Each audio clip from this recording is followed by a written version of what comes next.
is probably one of the easier bridges to design. All you really need to do is design one of your beams, and then you can copy and paste based on how many your design has.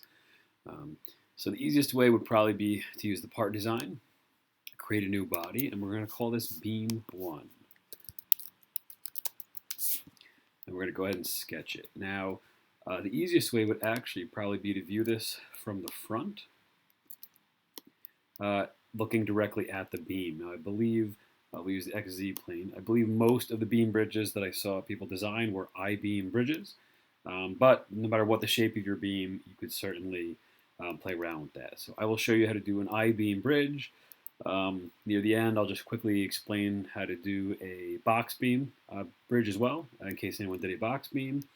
But I think a lot of people did an I-beam.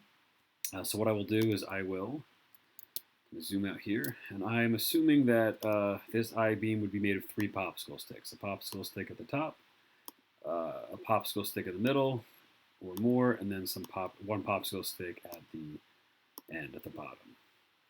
So I'm just going to draw a rough I-beam shape. And now I can put some constraints. Like I can say I'd like these 4 to be, actually these 6 to all be perfectly vertical. And I'd like everything else to be perfectly horizontal.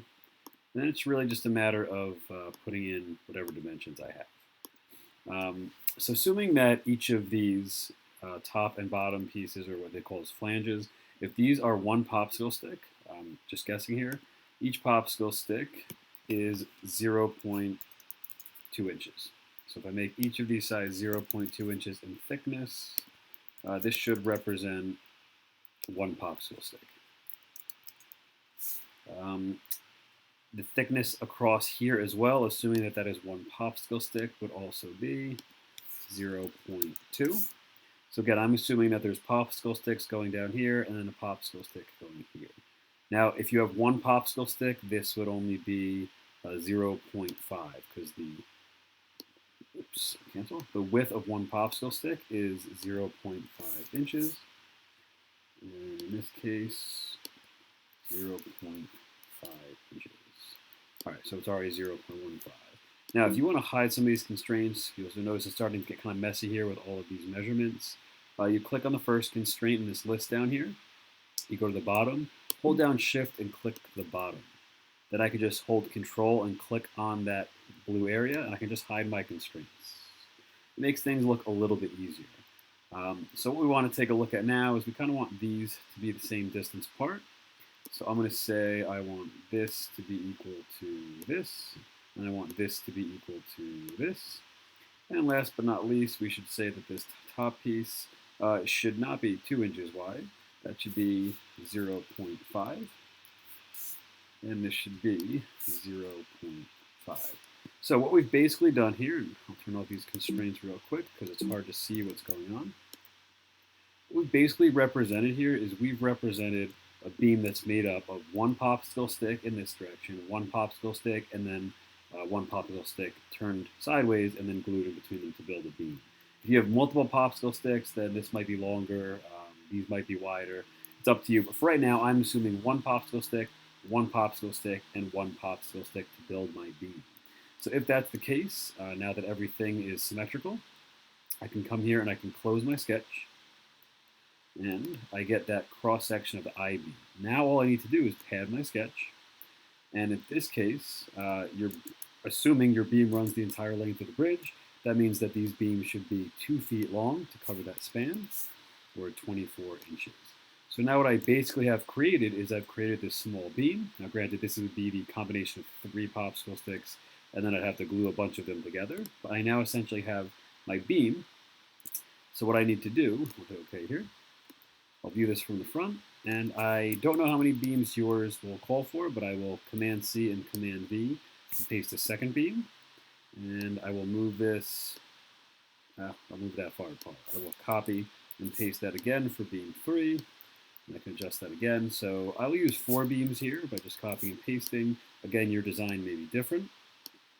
But now what you're looking at is you're looking at 4 beams that run that 2-foot span, and all you're going to need to do now is to put your popsicle sticks across the top, and then whatever extra beams, not sure what your design is. If you have extra beams, you can move the beams above or below.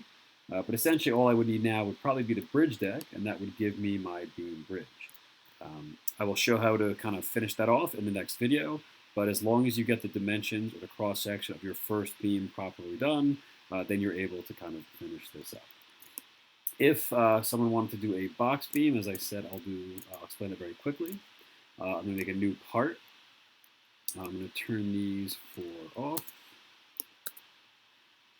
All right, so I want to only view my last body, which I will call box beam. If you don't know what a box beam is, it's kind of self-explanatory. It is just a beam that is in the shape of a box. So instead of an I-beam, it's a box. So what we can do here, I can use a shortcut, and I can use the square. All right, and then what I'll do is, let's say it's 1 popsicle stick by 1 popsicle stick. That means all the sides should be 0.5, 0.5, and everything else.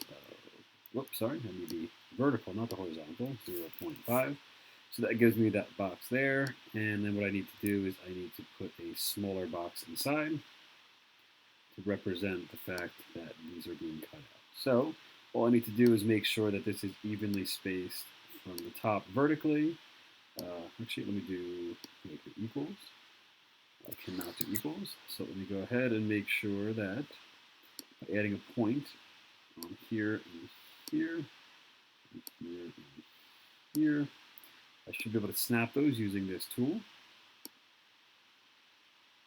Snap that to that line, snap that to that line, snap that to that line, snap that to that line.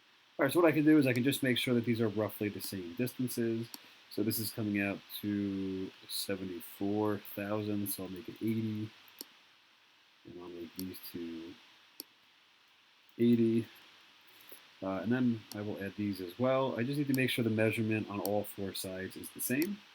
So by adding points, by using the point here and then locking them on to those lines with the snap constraint, I could just make sure that whatever that measurement is,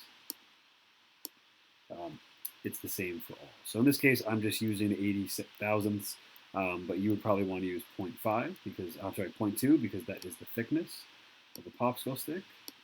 So I'll just make sure that everything here is 80 because that's what I did for the others. And 80.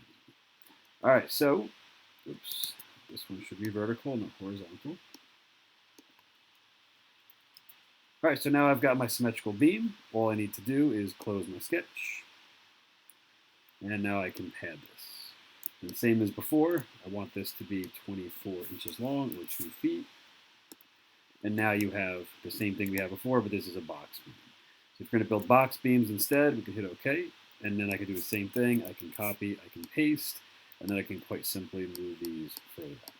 So depending on the type of beam you have, you just need to design the cross section and then make sure that you pad that out to 2 feet. As I said before, I will show how to add the surface, the road deck, afterwards in the second video.